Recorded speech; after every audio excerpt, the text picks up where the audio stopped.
with the two confirmed errors fixed. Every Sherman tank video you've ever watched tells you the same thing. The Sherman couldn't kill a tiger, couldn't penetrate the frontal armour, couldn't go head-to-head. And for the standard Sherman, that was mostly true. But there was one version of the Sherman that could kill a tiger frontally at over 1,000 meters. The Germans knew about it. They told their crews to shoot it first. And it was British. This is the story of the Sherman Firefly, and why everything you think you know about the Sherman is missing the most important part. Let's talk numbers, because this story lives and dies on numbers. The standard M4 Sherman carried a 75mm M3 gun. It could punch through 60mm of rolled homogeneous armour at 1,000 yards. Sounds decent until you meet what's waiting in Normandy. The Tiger I had 100mm of frontal hull armour, flat, unyielding, bolted onto 60 tons of German engineering supremacy. The Panther's glacis plate was only 80mm thick, but sloped at 55 degrees from vertical, which gave it an effective thickness of around 140mm. A standard Sherman could fire every round it carried at the front of a tiger at 1,000 meters, and nothing would go through. Not at 500 meters. Not at 200. Even at point-blank range, the 75mm gun couldn't generate enough kinetic energy to defeat that plate. This wasn't a marginal shortfall. It was a death sentence dressed up as a tank allocation. And every crew that rolled off the Normandy beaches knew it. The American approach to tank design hadn't prioritized killing other tanks. The Sherman was conceived as infantry support, meant to exploit breakthroughs rather than slug it out with heavy armour. That doctrine made sense until you met a Panther in a hedgerow at 300 meters and discovered your gun was decorative. America's answer: the 76mm M1 gun, fitted to later Sherman variants, still couldn't reliably penetrate Tiger frontal armour, managing roughly 93mm at 500 yards, still short of the 100mm front plate, and nowhere close to the Panther's sloped glacis. The 17-pounder could. The Ordnance quick-firing 17-pounder was a British anti-tank gun, 76.2mm calibre, developed from 1941 and first deployed in towed form during Tunisia and Italy in 1943. Firing its standard APCBC round, armour-piercing capped ballistic capped, the Mark 8T, at 884 meters per second, it punched through 119mm at 1,000 yards, clean through a tiger's face with margin to spare. When armour-piercing discarding sabot rounds arrived in the summer of 1944, penetration climbed to 170mm at 1,000 yards, enough to crack even the Panther's sloped glacis at combat range. No other Western Allied tank gun in Normandy could make that claim. Not one. But here's the thing. The 17-pounder existed as a towed gun, heavy, immobile, nearly useless in a war of manoeuvre where tanks needed to keep pace with the advance and infantry couldn't drag a 2.5-ton gun through Norman bocage at any speed that mattered. The question that consumed a small number of stubborn British officers from mid-1943 onwards was brutally simple. Could you take this magnificent gun and force it into the turret of the tank everybody already had? The Sherman. And the answer was yes. But only if you were willing to break almost every engineering convention the turret had been designed around. The Sherman turret was built for the 75mm, a weapon with a recoil stroke of 20 inches. The 17-pounder's recoil stroke was 40 inches, double. When the gun fired, the breech slammed rearward with enormous force and needed all 40 inches of clear space to absorb the energy. Inside the Sherman turret, those 40 inches didn't exist. The rear wall was too close. The internal volume was too cramped. The 17-pounder's breech block was substantially larger than the 75's. You couldn't even maneuver it through the turret ring in the normal manner. On paper, it was a dead end. The man who refused to accept that was W.G.K. Kilbornne, William George Kennings Kilbornne, a Vickers engineer born in 1892 who'd spent his career in tank design since being transferred to Vickers' newly formed tank design section in 1922. By the early 1940s, Kilbornne was working for the Directorate of Tank Design, and he brought to the Firefly problem an engineer's bloody-mindedness that bordered on the absurd. The 17-pounder's standard recoil system used cylinders mounted above the gun. Inside the Sherman turret, there wasn't enough vertical clearance. So Kilbornne redesigned the entire recoil assembly, rearranging the cylinders horizontally, stacked beside the gun rather than above it. Some accounts describe this as mounting the gun on its side. The precise truth is that the recoil mechanism was repackaged into a configuration that exploited the horizontal space the turret did offer rather than the vertical space it didn't. Ugly, pragmatic, brilliant. The kind of engineering no design manual would have sanctioned. And it worked. The redesigned mounting allowed the gun to recoil within the turret's envelope without striking the rear wall, while still providing the full 40-inch stroke the gun demanded. But the gun was only one problem. The 17-pounder's breech was so much larger that it occupied nearly all the internal turret space when traversed. They cut a new hatch over the gunner's position because the breech blocked the original access. They fitted a new recoil guard, a heavy steel shield, to protect the crew from the violent rearward travel of a breech that could crush a man's skull if he leaned wrong during firing. They welded an armoured box onto the turret bustle to house the number 19 radio set, because it could no longer fit inside, giving the Firefly a distinctive squared-off rear profile that became one of its visual signatures. And then there was the question of actually working inside this thing. The turret interior of a standard Sherman was already cramped. With Kilbornne's converted 17-pounder installed, it became something closer to a punishment. The breech filled the fighting compartment. When it recoiled, 40 inches of steel lunged backward with enough force to kill anyone in its path, and the crew had to press themselves into whatever space remained. The loader had it worst. A 17-pounder round was substantially longer and heavier than a 75mm shell, and the loader had to manhandle each one into the breech within a turret that offered almost no room to swing his arms. Loading drills that were routine with the 75 became feats of contortion with the 17-pounder. Elbows tucked, rounds wrestled upward at awkward angles, the whole process done while the tank was moving, the turret was traversing, and spent casings from the previous shot were still rolling around the floor. A well-drilled Firefly crew could manage 10 aimed rounds per minute. In the heat of combat, with adrenaline compensating for ergonomics, that rate sometimes climbed higher. But every round loaded was a small act of physical endurance that the designers of the Sherman turret had never imagined anyone would attempt.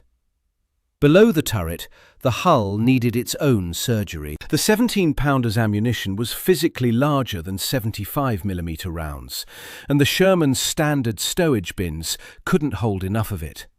So Kilbornne's team removed the co-driver's position entirely. The hull gunner, who sat to the left of the driver, his seat, his gun aperture, his escape hatch, all gone. They sealed the aperture with an armoured plug and converted the vacated space into ammunition storage bins, purpose-built for 17-pounder rounds. A Sherman 1 conversion kit couldn't fit a Sherman 2. The ammo stowage was hull-specific, meaning each variant required its own modification package. Crew went from 5 to 4. Hull machine gun, gone. A trade-off that nobody considered a meaningful loss when weighed against what the gun could do. They used the M4A4 hull primarily, designated the Sherman 5 in British service, powered by the Chrysler A57 multibank engine, with a slightly longer hull than other variants. And the converted tank was designated the Sherman VC. A smaller number of conversions used the M4 composite hull, producing the Sherman 1C hybrid. The finished vehicle weighed 33 tons and was recognizable by 3 features: the dramatically longer gun barrel extending well forward of the turret, the armoured radio box on the bustle, and that blanked-off co-driver's aperture on the hull front. Unmistakably different from a standard Sherman to any observer who knew what to look for. That fact would soon become a matter of life and death. Now, here's where the story should make you angry. Because the Firefly almost didn't happen. And the reason it almost didn't happen was that the British establishment had already decided it didn't need to. By mid-1943, the Ministry of Supply had settled on the A30 Challenger as the primary platform for the 17-pounder. Purpose-built on a lengthened Cromwell chassis with a large turret specifically engineered for the gun. On paper, the proper solution, a clean sheet design rather than a brutal conversion hammered into a foreign hull. The Tank Decision Board, which oversaw British armoured vehicle procurement, saw no reason to pursue what they considered a wasteful parallel path. The idea of fitting the 17-pounder into the Sherman was formally assessed and formally rejected. The board's reasoning wasn't stupid, it was orthodox. A purpose-built vehicle should always outperform an improvised conversion. The Challenger had a turret ring designed for the 17-pounder from the start, 74 inches across compared to the Sherman's 69, giving the crew proper room to operate. It had ammunition stowage designed for the gun's rounds. It had none of the compromises that cramming an oversized weapon into a foreign hull demanded. Why waste engineering effort on a bodge job when the correct answer was already in development? What the Tank Decision Board hadn't reckoned with was that the Challenger was a disaster in progress. The lengthened Cromwell hull made it taller than a Tiger, and tall tanks on the flat, open terrain of northern France weren't just conspicuous, they were targets with a life expectancy you could measure in minutes. Every extra inch of profile meant being spotted earlier, engaged sooner, hit more often. The stretching of the Cromwell chassis had also imposed stresses on the suspension and drivetrain that the original design had never been asked to bear.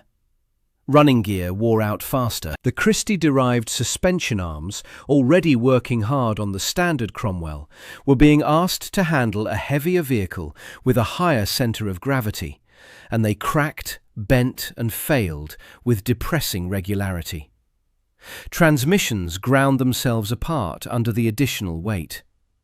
The Meteor engine that powered the Cromwell was adequate for its original role, but struggled with the demands of a vehicle that had been stretched beyond its design parameters.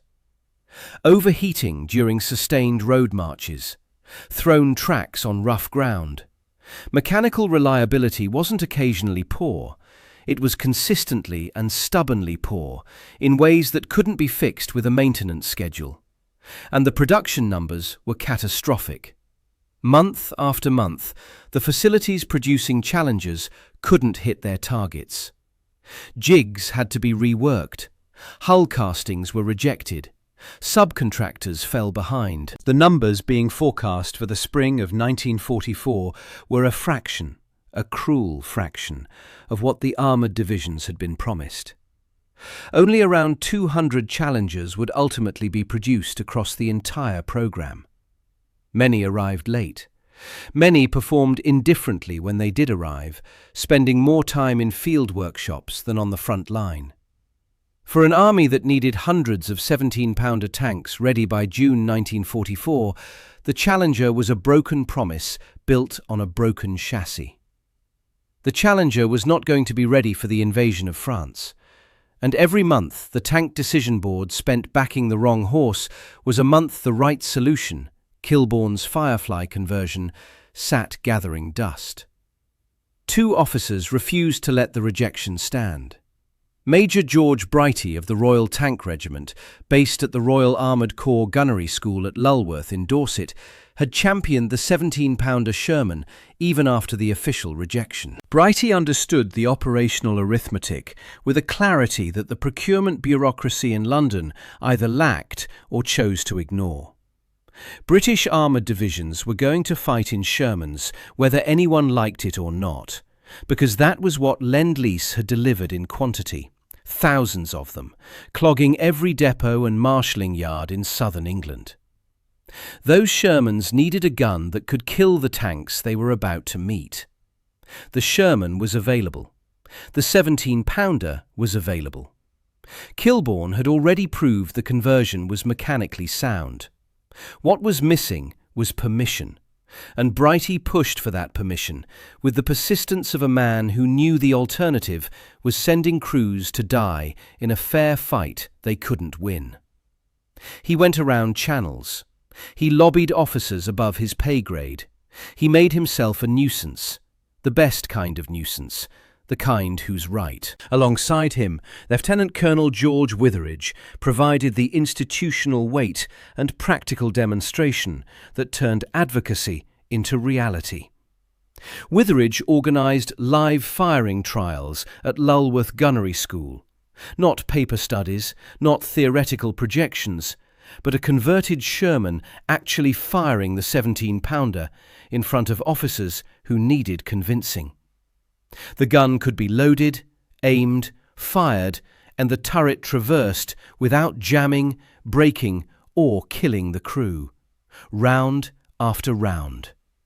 The conversion worked, reliably. Witheridge's demonstrations made the theoretical possible, and the possible undeniable. In a statement on how confident the design looked from the outside, officers who dismissed the idea as mechanically absurd walked away from those trials as converts. You couldn't argue with a gun that was firing in front of your face. By autumn 1943, with the Challenger's failures undeniable and the invasion date moving from theoretical to imminent, the War Office reversed course. The Firefly conversion was approved and a production order was placed in late 1943 or very early 1944 for the mass conversion of Sherman Vs into Fireflies. What followed was an extraordinary industrial sprint. Conversion teams at the Royal Ordnance Factory and other facilities began transforming standard Shermans into Fireflies at a pace that reflected the urgency of the calendar. Every week without Fireflies rolling off the line was a week closer to D-Day without a Western Allied tank that could fight a Tiger head-on. By the time the invasion fleet assembled in the spring of 1944, 342 Fireflies had been completed and made available to the 21st Army Group. Distributed at 1 Firefly per troop of 4 Shermans, 3 regular 75mm Shermans and a single Firefly. That ratio tells you everything about how precious these vehicles were. 1 tank per troop carried the only gun that mattered against heavy German armour, and the entire tactical posture of the troop revolved around keeping it alive. Lose the Firefly, and the remaining 3 Shermans were back to flanking manoeuvres and prayers. Total production by war's end reached 2,100 to 2,200 vehicles, a number that reflected both the success of the conversion program and the insatiable demand from field units. The Firefly wasn't exclusively British either. Canadian armoured regiments fighting under the 2nd Canadian Armoured Brigade and the 4th Canadian Armoured Division received Fireflies, as did the 1st Polish Armoured Division. These formations relied on the Firefly just as British units did. and their war diaries contain some of the most vivid accounts of what the 17-pounder could achieve from inside a Sherman hull. The theoretical superiority was proven in blood and steel within 3 days of the landings. June 9, 1944. The 12th SS Panzer Division Hitlerjugend, a fanatical formation of Hitler Youth volunteers and experienced cadre, launched a counterattack toward the beaches around Normandy, southwest of the Juno Beach landing area. This wasn't a probing action. Panthers from the 2nd Abteilung of SS Panzer Regiment 12 drove toward the Canadian positions. The objective was to reach the coast and split the beachhead wide open. Standing in their path were infantry of the Regina Rifles and armour from the 1st Hussars, the 6th Armoured Regiment of the 2nd Canadian Armoured Brigade, equipped with standard Shermans and a small number of Fireflies. As the Panthers advanced across open ground, a Firefly engaged at 1,000 metres. The 17-pounder barked. A Panther stopped. It fired again.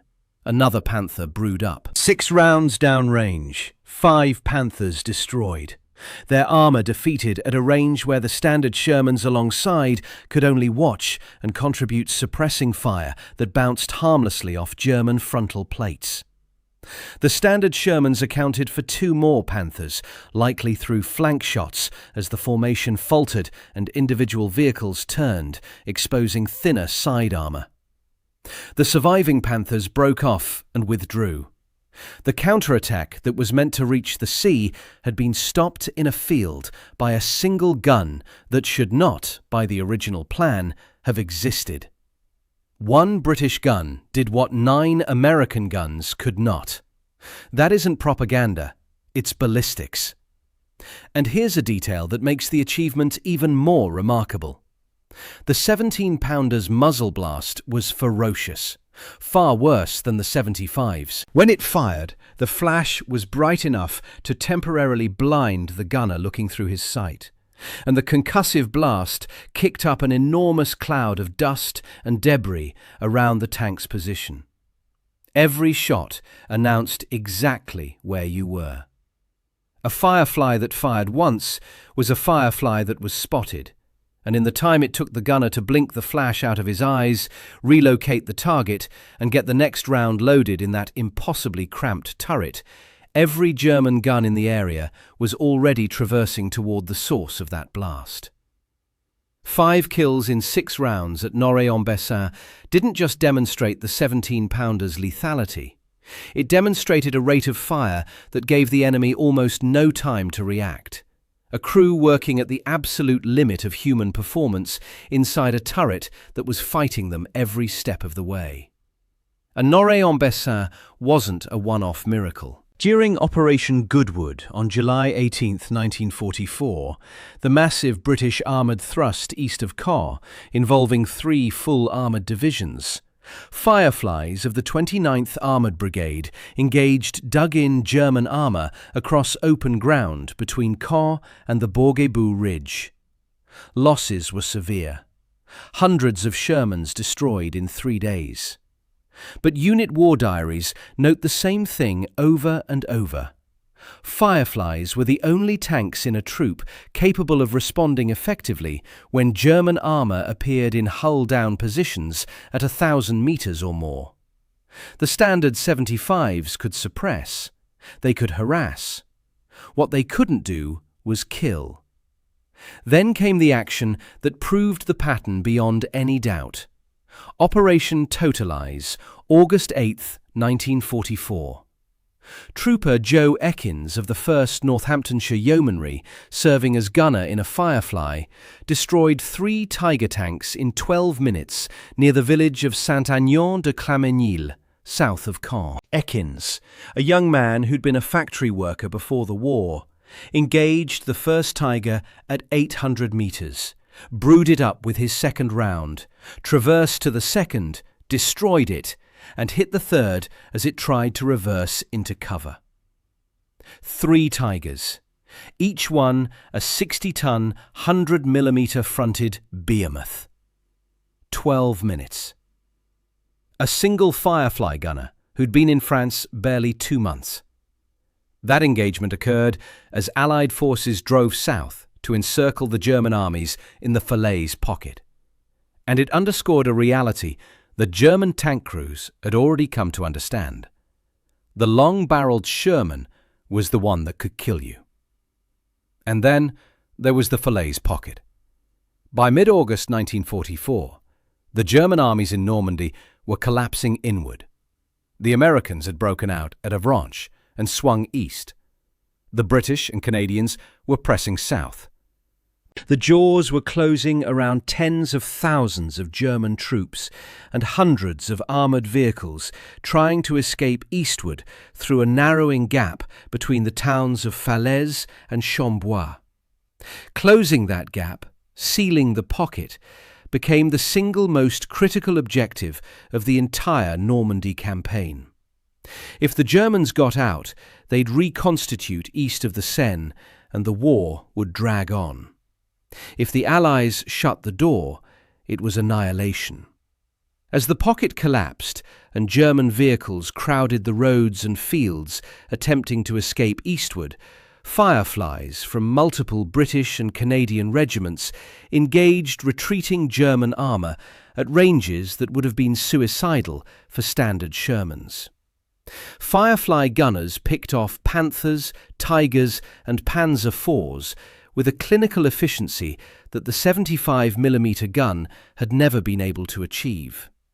The roads became graveyards, burning vehicles, abandoned equipment, dead horses, dead men. The smell of diesel and cordite and something worse hanging over everything. Those Fireflies did exactly what Brighty and Witheridge and Kilbornne had built them to do, not in a tidy engagement at 1,000 metres across flat ground, but in the desperate, grinding fighting of a collapsing pocket where the 17-pounder was the difference between killing German heavy armour and letting it escape. The Firefly's combat record across Normandy and into the autumn of 1944 established it as the single most effective anti-armour asset available to any Western Allied armoured troop. Not a curiosity, not a lucky one-off. A pattern of evidence so consistent that even the enemy was forced to adapt. And adapt they did. The most powerful endorsement of any weapon is when the enemy changes their behaviour because of it.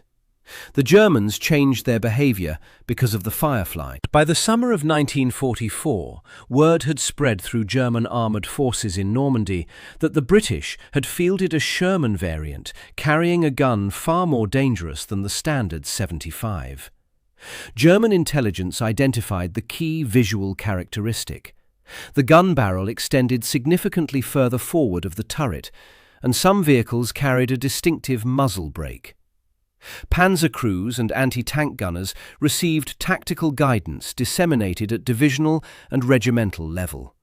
Identify the long-barreled Shermans and destroy them first, before engaging any other tank in the formation. The logic was ruthless and correct. Destroy the Firefly first, and the remaining Shermans become effectively harmless against your frontal armour. Leave the Firefly alive, and it can kill you at 1,000 metres before you can close with the weaker tanks. This wasn't a secret order known only to elite units. It was widespread operational guidance, reflecting the genuine fear the 17-pounder inspired in crews who had, until the Firefly arrived, enjoyed comfortable superiority over every Sherman they met. The instruction, confirmed in captured tactical orders and post-war interrogations of German officers, was simple. Kill the one with the long gun first. That targeting priority transformed the battlefield experience of every Firefly crew in Normandy. Being the most dangerous tank in your troop meant being the most hunted. Firefly commanders discovered, and quickly, that the Germans were extraordinarily good at spotting them. The longer barrel was visible at considerable range, even in the chaos of combat. German gunners trained to identify it would pour fire onto the Firefly before engaging anything else. A Firefly crew spotted early in an engagement faced concentrated fire from every German weapon within range. Not just tanks. Anti-tank guns too, equally capable of recognizing the threat, equally motivated to eliminate it. And remember the muzzle blast. The moment a Firefly fired its first round, the enormous flash and dust cloud confirmed its position to every German observer in the area, turning a suspected Firefly into a confirmed one. The survival implications were stark. At one Firefly per troop of 4, there was no redundancy. None. If it brewed up, the troop lost its only means of killing German heavy armour frontally. And the crew of 4 were dead or burning. So Firefly crews did something that should haunt you. They camouflaged the very feature that made their tank lethal.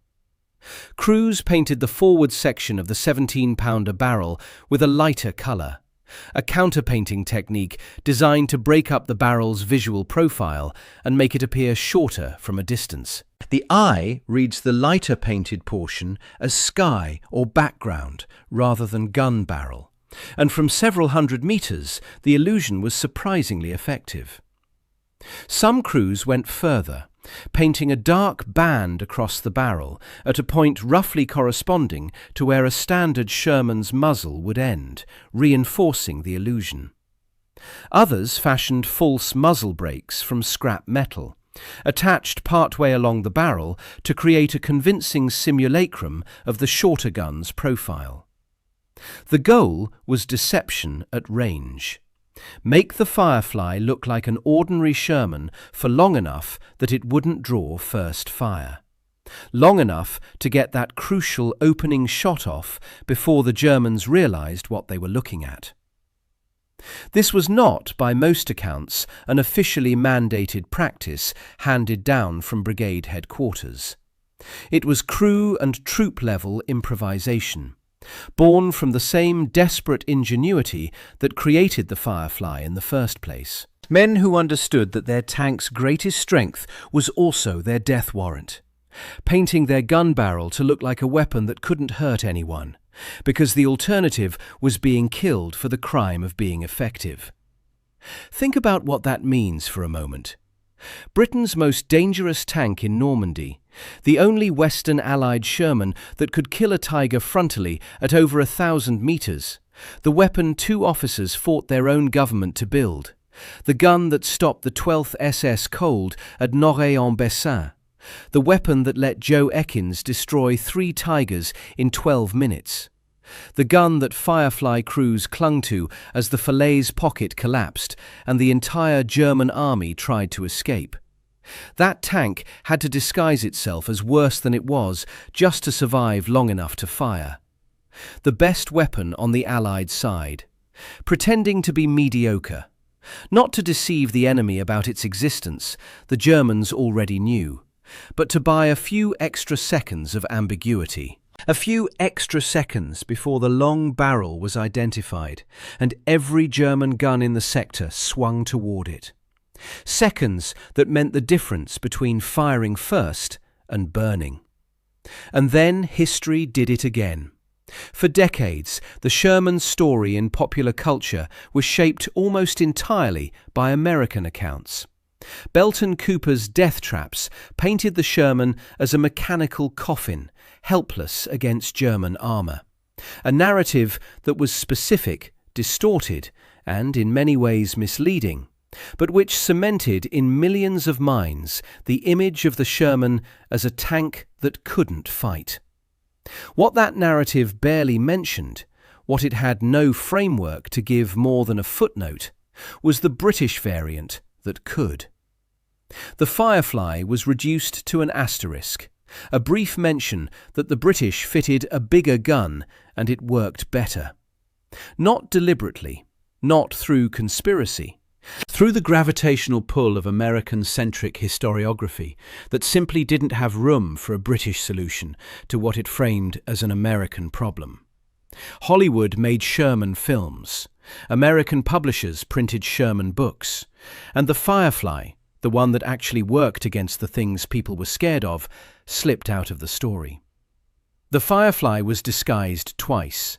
Once in 1944 by its own crews to hide from German gunners who'd been ordered to kill it first. And once by history, buried under decades of mythology that forgot it was British. 342 Fireflies crossed the Channel for D-Day. They were outnumbered 3-1 in every troop they served in. They were targeted first by every German crew that could identify them. Their operators painted their greatest asset to look like nothing special. The turret was a nightmare to work in. The muzzle blast blinded you. The loader fought the breach for every round. And they won. Not because they were invulnerable. Fireflies burned just as easily as any other Sherman when hit.